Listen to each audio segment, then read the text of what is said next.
Absurdité numéro 3. C'est l'absence du Coran de Mohammed, du prophète de l'islam. L'une des choses les plus étranges que l'on trouve dans l'histoire officielle de l'islam, c'est le rapport étrange et bizarre qu'entretenait le prophète Mohammed avec le Coran, d'après les récits qu'en font les théologiens musulmans eux-mêmes. En effet, le prophète Mohammed n'a jamais rassemblé sous forme de livre unique les textes du Coran, qu'Allah descendait sur lui pendant 20 ans de carrière prophétique. Et actuellement, il n'existe aucune copie du Coran du prophète Mohammed. Rien du tout. Et pire encore, les musulmans ne possèdent aucune copie de la copie du Coran original de Mohammed. Ces copies du premier Coran n'existent pas. Autrement dit, il n'existe ni Coran de Mohammed, ni Coran de ses compagnons, qu'on appelle Sahaba en arabe, ni copie de la génération qui les a suivis. C'est ce qu'on appelle At-Tabi'in. Ni copie de l'époque Omeyyade, les Omeyyades entre 640 et 750 de notre ère. Et il n'existe non plus aucune copie du Coran de la première époque abbasside, c'est-à-dire vers le 8e siècle, à la fin du 8e siècle.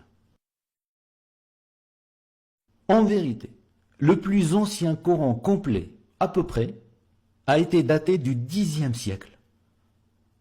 Premier Coran complet daté. 10e siècle, c'est-à-dire 3 siècles après la mort du prophète supposé, vers 632. Et cet ancien Coran complet, du 10e siècle, n'a même pas été trouvé en Arabie Saoudite, à la Mecque ou à Médine, berceau supposé de l'islam et du Coran. Il a été découvert dans une mosquée appelée la mosquée de Hussein, une mosquée appelée Al-Mashhad al-Husseini, en Égypte, au Caire. Et en vérité aussi, le Coran que les musulmans utilisent actuellement, c'est un Coran qui est une copie d'un Coran rassemblé au Caire par le gouvernement égyptien en 1924, rassemblé à partir de différents manuscrits anciens, puis imprimé et distribué par milliers dans le monde islamique pour harmoniser les lectures du Coran. Car avant 1924, le monde musulman utilisait plus d'une vingtaine de Corans différents, des versions différentes. Al-Qira'at al-Muta'addida, en arabe. Donc, en résumé, les musulmans actuels utilisent le Coran du Caire, édition 1924. Ils ne connaissent pas le Coran de Mohammed que Allah lui aurait révélé, comme ils prétendent. Ça, c'est une aberration, une absurdité incroyable. Si vraiment le prophète Mohammed avait effectivement existé, envoyé de Dieu, pourquoi Allah ne lui a pas ordonné de rassembler les textes du Coran, rassemblés sous forme de livres conservés, livres uniques, faciles à lire et à comprendre pour tous les arabophones. Les non-arabophones, n'en parlons même pas. Les pauvres Sénégalais, les Iraniens, les Turcs, les Afghans, les Pakistanais, les Français, qui ne parlent pas un seul mot d'arabe et répètent des mots sans les comprendre, ça, on peut se demander, est-ce que Dieu peut autoriser cela? Envoyer un livre à l'humanité que peu de monde comprenne. Donc, en conclusion, l'absence du Coran de Mohammed et toutes ces traces archéologiques éventuelles des manuscrits anciens, cette absence montre que l'histoire islamique officielle, telle qu'elle est racontée dans les écoles du monde musulman et dans les médias islamiques et sur les Wikipédia révisés par la version officielle de l'islam, donc cette histoire de l'islam est falsifiée. Le prophète Mohammed et son Coran n'ont jamais existé. Le prophète Mohammed est un personnage fictif créé par les califes abbassides au 9e, 10e siècle pour offrir un prophète à la religion nouvelle qu'ils ont créée en Irak et en Iran et au Khorasan. Cette religion, c'est l'islam, l'islam actuel. C'est ça la réalité historique simple et claire du prophète Mohammed et de l'islam.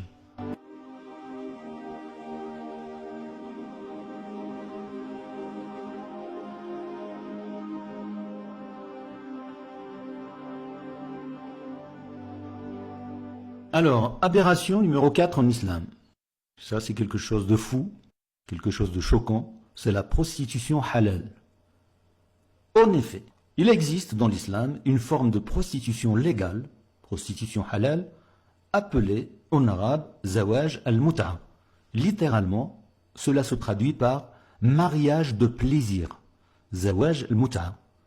Mais en vérité, le mot mariage est une escroquerie linguistique, inventée par les théologiens islamiques abbassides qui ont fabriqué cette chose horrible dans l'islam, la prostitution halal, et l'ont appelée mariage, zawaj, pour cacher son aspect immoral de prostitution, au nom de Dieu.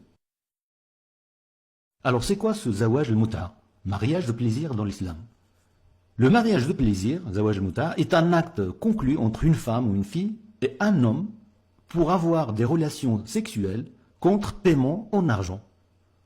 C'est-à-dire, c'est une relation sexuelle payante, tout simplement.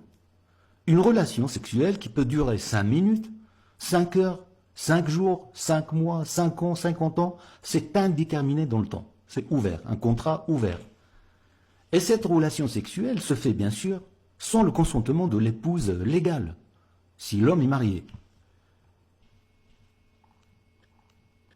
Bien sûr, cette forme de relation sexuelle payante, tarifée, en dehors du mariage légal, s'appelle, dans le droit international, s'appelle la prostitution. C'est clair et net. Relation tarifée, payante, c'est une prostitution. Et là, en islam, nous avons une prostitution halal, légale, autorisée par Allah lui-même.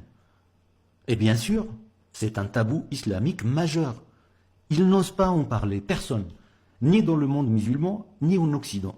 Ça fait peur à tout le monde, car ça dévoile la vraie nature de la religion islamique. Et cette prostitution islamique est inscrite dans la loi islamique de l'islam chiite, la charia chiite, la sharia chiria. Bien sûr, vous trouverez beaucoup de musulmans sunnites qui vont vous affirmer que cette prostitution existe seulement dans l'islam chiite, que eux ils condamnent cette forme de pratique. Mais c'est un mensonge bien sûr, un mensonge destiné à cacher le scandale de la prostitution halal. C'est un mensonge car la prostitution halal, zawaj al-mut'a, mariage de plaisir, existe bien dans l'islam sunnite sous d'autres formes légèrement différentes que la prostitution halal dans l'islam chiite.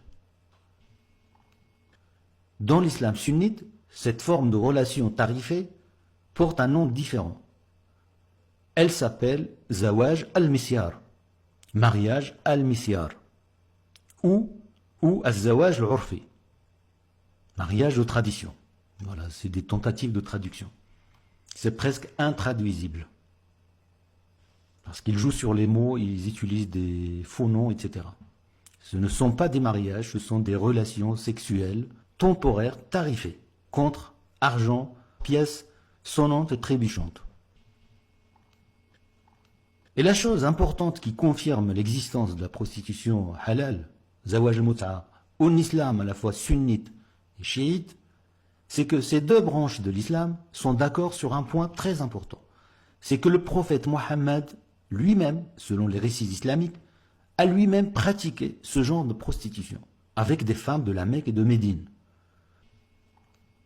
Ça, c'est incroyable.